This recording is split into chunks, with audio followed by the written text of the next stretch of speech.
Top quality और consistent performance के लिए सिर्फ सिल्वर पंप नाम याद रखना। જામનગર શહેરમાં ફરી વખત કોરોનાનો પગ પેસારો થયો છે।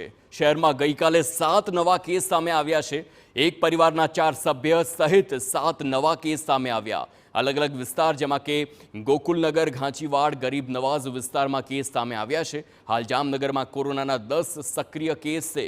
તો કોરોનાના કેસ નોંધાતા મનપાનું આરોગ્ય તંત્ર પણ દોડતું થયું છે। મોટી ઉંમરના લોકોએ ભીડવાળી જગ્યાએ જવાનું ટાળવું જોઈએ તેમ આરોગ્ય વિભાગ તરફથી જણાવવામાં આવ્યું છે। લોકોએ ગભરાવવાની કોઈ જરૂર નથી, પરંતુ સાવચેત રહેવાની જરૂર છે।